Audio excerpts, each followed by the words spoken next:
But since we don't have Nick, I will just run through a bunch of different topics that are on my mind related to the New York Jets, and we'll feature some commentary from ESPN's Rich Cimini, who also happens to be my co-host on the brand new Jets Collective. Myself, Rich, and Brandon Tierney do that show every week. So there's a bunch of different Jet-related things I want to touch on, including the Breece Hall situation. So Breece Hall signed the franchise tag. He has until July 15th to either sign that tag or get a new long-term deal done with the Jets. Otherwise, if that doesn't happen, well, Breece Hall won't play for the Jets. I think he's going to play for them. I think he'll sign the tag if they can't get a deal done. But we know the two sides are apparently interested in getting something done, if you believe Darren Muji after the draft last week. So this was Rich Cimini, courtesy of CBS Channel 2 over the weekend, talking about the latest developments with Breece Hall. Take a listen. The draft is in the books. We know that the draft gave us some answers, but it also left us with some questions. Pat and Rich, what are the big headlines that are on the horizon for the Giants? And we start with the Jets, Pat. What do you think's on? I'm sorry, Rich, what do you think's on the horizon? Well, they got to get Breece Hall signed. He's got the franchise tag right now, so they have 11 weeks to get that done. Otherwise, he's going to play the season on the one-year franchise tag, was $14 million. Darren Muji said the other night, we're going to try. It's on my to-do list. They tried to get it done beforehand. They thought they got into a good place, couldn't quite get over the goal line. I don't know, Steve. From what I've been hearing, I think he may end up playing on the tender this year for $14 million. I don't know if the two sides are going to be able to get it done. Well, they need playmakers, and he is absolutely a playmaker. Yeah. Look, here's the thing. If they don't get it done, I'd be disappointed, but I wouldn't be devastated, if that makes sense. Because I don't think we're going to be looking at a reverse Le'Veon Bell situation from a Jets standpoint. Remember, the Jets were able to sign the great Le'Veon Bell because he sat out the entire year with the Steelers because he didn't want to be tagged. So the Steelers eventually just got rid of him, and he was a free agent. I think Breece Hall is not going to make that same mistake that Le'Veon Bell ultimately made. So I do think when push comes to shove, Breece Hall is going to sign the tag if they don't get a long-term deal done. I don't think Breece Hall is in a position to just basically gag away $14 million, which is what the tag would be, right? So he'll take the tag. Now, the question is, if the Jets offer Breece Hall a deal that basically guarantees, let's say, what the price of the franchise tag would be for 2 years, would he really not take that? Like, does Breece Hall, if he's not happy here, does he really not want to be a Jet so much that he's potentially risking $14 million? What if he gets hurt again? He plays a position where guys get hurt. Breece knows it firsthand. He was going to win the Offensive Rookie of the Year with the Jets, and then he went down in that game in Denver. And unfortunately, I think that version of Breece Hall, at times we've seen it, but I don't think we've really seen that guy since. Now, some of it might be he hasn't been used properly. The teams haven't been great, but that's a position where you get hurt. So would he really not take that type of deal? This feels like a 3-year deal around $40 to $43 million to me. Now, the thing that you got to get situated is how much of it is guaranteed, of course. And then obviously, like, how the money is dispersed, how much of it is a signing bonus. But again, like, I don't think this is an overly complicated contract. So if Breece doesn't sign it, all right, he doesn't want to be a Jet. Like, okay. But is he not going to try hard in 2025 or 2026 because of that? Of course not. Breece Hall is going to give his best effort, because if he doesn't want to be a Jet, well, you know what he needs to do? Go out there on the tag and have a great season so someone else will pay him. That's how that works. And Breece Hall is still young enough where, let's say he wants to bet on himself. Okay. If he bets on himself, he's 24 years old. He will turn 25 at the end of this month. So happy early birthday to Breece. He'll hit free agency going into his age 26 season. Someone will give him a 3-year deal at big money if he balls out. So this will be a story because, let's be honest, there's not a ton of stories that happen for football teams May till training camp. And this is a story because he's one of the players that was tagged. But I don't think it's the end of the world they don't get a new deal done. I'd prefer it because it'd be nice to know Breece is here. I think he's young enough where you could pay him. But if he really doesn't want to be a Jet, if they can't come to terms on something for whatever the case may be, all right, because I don't think Breece Hall is going to dog it out there. He wants to be paid. He wants to be on a winning team. He's going to give his best effort. I don't think we can question Breece's effort this past year. He had his first 1,000-yard season as a rusher. So I think this will be made a bigger story than it actually is, because the bottom line is this: the Jets are a better team with Breece Hall, and Breece Hall knows he needs to play on the tag to eventually get paid by someone else if he doesn't want to be a Jet. Like, the Jets have his rights for a year. Players don't like the tag, but tough bleep. It's in the rules. So it's a story, but I'm not overly concerned at the end of the day. Here's where it becomes an in-season storyline if he doesn't sign a new deal and he's on the franchise tag. If the Jets aren't very good this year, and I know we're all feeling good about the draft last week, and we want to be we want to be I did this on the first show too. I keep saying opportunistic. We want to be optimistic about the upcoming season. We want to have hope, right? We want to have hope for this team. But if they get out to a bad start, we got to be honest with ourselves. Teams are going to be calling the Jets about Breece Hall's availability at the trade deadline, and they should. They start 0-7 again. Forget it. Get rid of everybody. Anyone on an expiring deal, anyone not part of the long term, see ya. But if Breece signs a deal, then, well, no one's going to be calling you about trading him.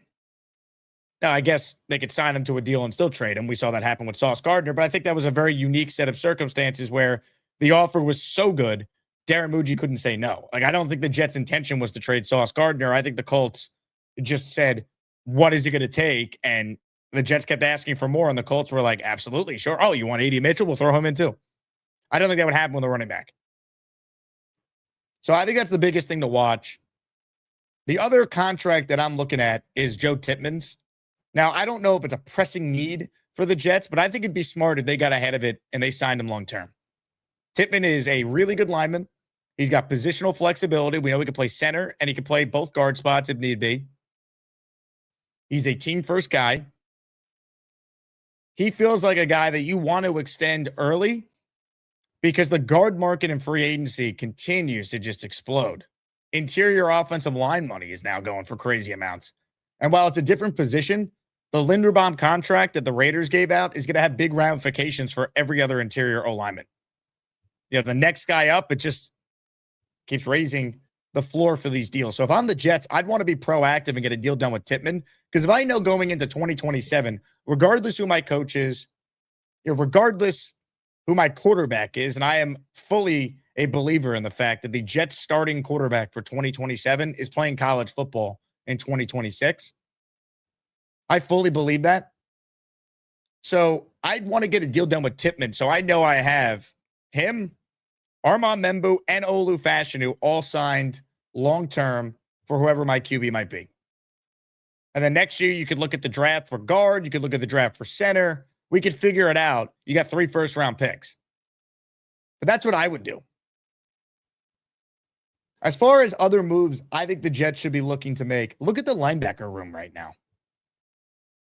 It's not a professional linebacker room once you get past Jamie and Sherwood, and he had a bad year. So while the Jets have dramatically improved the defense, I truly believe they've raised, what their floor is as a unit. You look at the linebacker room, and like it's hurting my eyes to look at right now as I'm looking at the Our Lads depth chart for the Jets.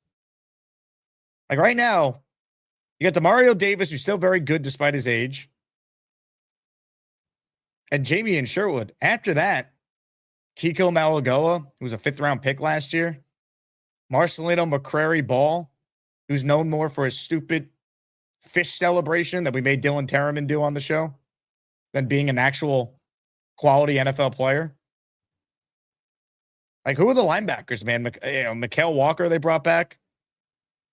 Kobe King. They need help at linebacker. So if I'm the Jets and they didn't go out there, obviously, and they didn't draft a linebacker, we thought maybe they would. They chose not to.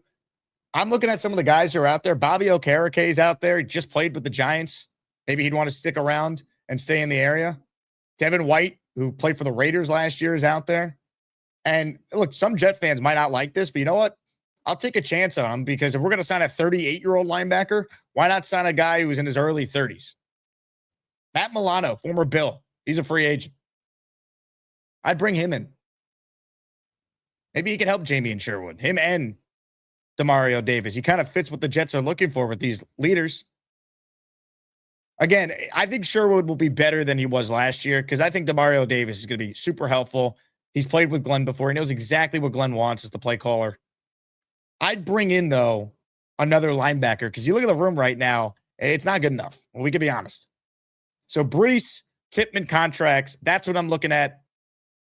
Do they make another notable addition at linebacker? The Jake Asman Show is now presented by PrizePicks. PrizePicks is a daily fantasy app made simple. Just pick more or less on your favorite players' projections and build your lineup in seconds. Download the PrizePicks app today.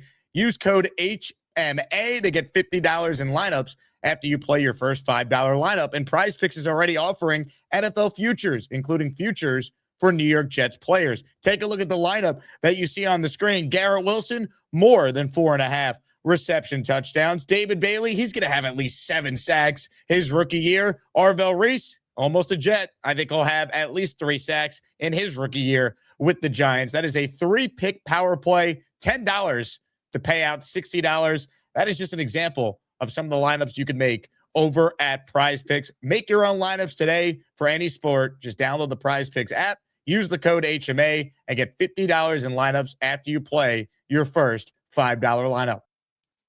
Hey, Jake. Are you wearing the signed Joe Klecko jersey? Yep, just came today. Wow, look at you. You got to get a frame for that. You don't want to ruin it. No, I don't want to ruin it. Only wearing it for your show. I love it. Looks great. All I got to say is Chef Kevin is like Secretariat. He's lapping the field now. He's dominating. I think the Gary meltdown cooked him. Well, I'll tell you the truth. Gary and Brigga said it. It was like watching the Leonard Duran fight. No mas, no mas. I mean, it was really embarrassing for somebody who was saying an hour before that, I'll win, I'll win, I'll win. It was a little weak. But you know what? They're both great guys, and I don't want anybody arguing in this Asmaniac community. And we just got to move forward. Next year's another year, and maybe Gary will be Gary's year. But this year is definitely Chef Kevin. He's a beast. He's like an animal. He comes at you. He doesn't stop. I love him. He's a crazy guy, and you know what? He's a good guy. He's really a good guy, and he's good for the community.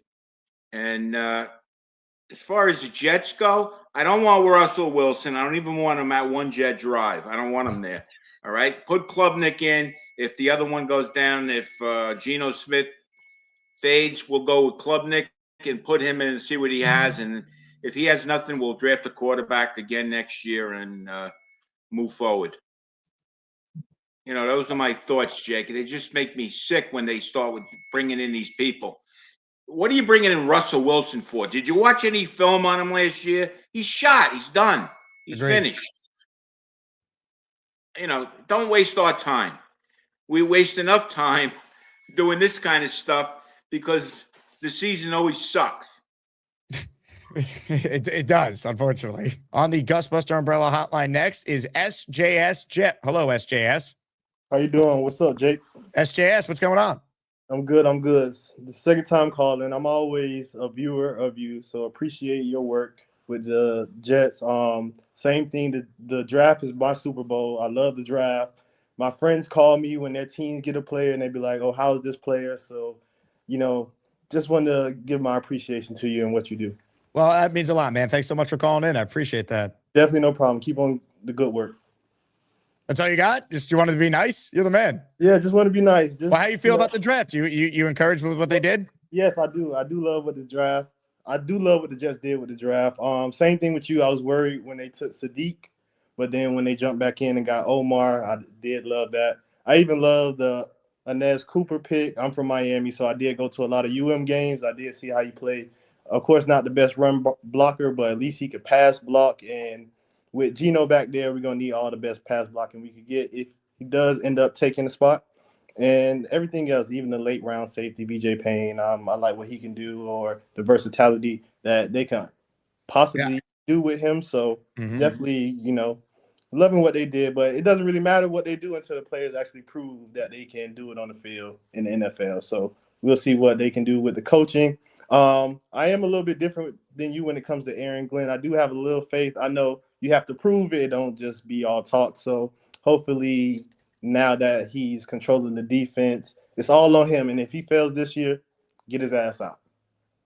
I mean, look, the one thing I think everyone can agree on with Glenn, whether you think he deserved to get a second year or not, or you think he's better than what he showed, is that the roster is in a place now specifically at quarterback and some of the positions that would be considered premium positions that they've gone out and upgraded, like edge, some of the safety and corners they've added to the secondary, like the infusion of weapons for Geno. Like the roster is in a spot now where it's by no means perfect, but you should be able to properly evaluate him as a head coach. Like there's no, oh, we don't have enough talent. What did you expect? Like if he looks anywhere close to what he looked like in the, let's say, the first 7 games of the Jet season last year when they were starting 0-7, then he's gone. You know, like there's just no excuse for that. He's not in his first year anymore. He now has had 2 chances to hire a completely different coaching staff minus a couple of assistants. Like now or never for him, or they're going to have a new coach in 2027. Can Glenn coach these guys up, Jake? Do you think he can do it? I have my doubts. Well, I mean, look, there's certain guys that don't really need to be coached up, right? Like, they're just the talent is going to win out. Like, is Aaron Glenn really going to turn Minka Fitzpatrick into a worse version of what he's been? Or like some guys just are what they are. The younger guys, those guys need to be coached up. They need to be put in the proper scheme to have success. Like, that's my worry with a guy like Kenyon Sadiq, because while Frank Reich might be an upgrade, you know, there are legitimate concerns that the Jets would be the only team that give him an OC job in 2026. You know, that's just a reality. Yeah, and I mean, how odd is it that Aaron Glenn and Frank Reich are coaching this team when they were on like that Kotite team where he blundered that draft when they traded Rob Moore for Ron Moore in the 16th pick and they picked Hugh Douglas. You know, at least we didn't do that. You know what I mean? I think they experienced that. And I think this is going to be a good draft. And, you know, this quarterback that people are, you know, saying a new hope, whatever he's going to be. It might work out. It might not. He's a day 3 pick. Well, you know what's funny about Hugh Douglas, though, Pork? He actually has the Jet rookie record for sacks in a season. He does. He does. But how many wins did that equate to? Oh, I mean, the 95 Jets won, I think, 3 games. But he was the defensive rookie of the year, though. Like, if David Bailey's the defensive rookie of the year, we'd feel good about that. Oh, yeah, with the number 2 pick. But would you rather have Warren Sapp that year? Yeah, I think I would. You got Kyle Brady. You remember those bums we got? I mean, Sapp, put him on that line in 1998, right? You know, we could have drafted Tony Gonzalez instead of Kyle Brady. You know, that's whatever. But this year, this guy's got to put the pedal to the metal, the rubber to the road, and do something. Show us something. Because if it's a 1-5 start, I don't see him sticking around. And there's way too much talent, especially on the offensive side of the ball now, that you could at least score points, right? We need to at least see some excitement. You know, like a score. Like, hit the quarterback, pick up a fumble. Make it seem like some resemblance of a football team of entertainment. You know, we're going there to watch gladiators, and last year, I don't know what we watched. You know, it wasn't much men playing football out there. I could tell you that right now. When guys were openly quitting. Who's that? Quentin Williams, didn't he quit? He said he quit, right? He said he gave up. Justin Fields definitely gave up. I mean, just body language-wise. I mean, I don't know. That's what the vibe I got from him, you know, that he really didn't like being a quarterback here at the Jets. But, I mean, he got his ass kicked every week. So, I mean, it is what it is. And he had a terrible OC. He had the defensive coordinator was even worse. Now Glenn's going to be the Superman of the callers, right? I don't really believe that. I don't know if you do, Jake. But, you know, we got a long way to the season starts, but I'm very hopeful. I'm hopeful for a 500 season, maybe 8-9, 9-8. You know, if we can win, let's say we win 5 solid games, right? Okay, but we lose 4 really bad ones or 5 really bad ones. That's not going to be good enough. But if we're in all the games, right? If we're competitive every week, right? And you know what I mean? We end up with the 6-11 record. Glenn might be back again, you know? And depending on 6 wins, I'm not sure. It's going to depend on like where they came from. They come late in the year when they're out of it. That doesn't do anything. Yeah, like the schedule is going to be massive when it comes out May 12th or 13th, whatever the date is. Like the order of when they play certain teams, it does really matter. Yeah, okay. Yeah, it does. Definitely. Like if they start off 5-5, I would be elated with that start. Right? If you give me 5-5 right now, I'm sure you would take it. I'm sure, all the Asmaniacs would take it too. I mean, when was the last time we won? You know what I mean? I mean, it's frustrating, man, watching this team year in, year out, analyzing football, watching other football. And then, you're the heart and soul of your whole, most of your life, just buries you. There's some light at the end of the tunnel, though, Pork, because I think we might have a general manager. Yeah, I do like Muji, and, there is always light at the end of the tunnel. Never give up. Look at me. Hey, here's the deal. Just got no chance unless you click on that like button. And you got to make sure you subscribe to the Jake Asman Show. You don't, you can get the f*** out. Now let's go, Asmaniacs. We're built for this shit.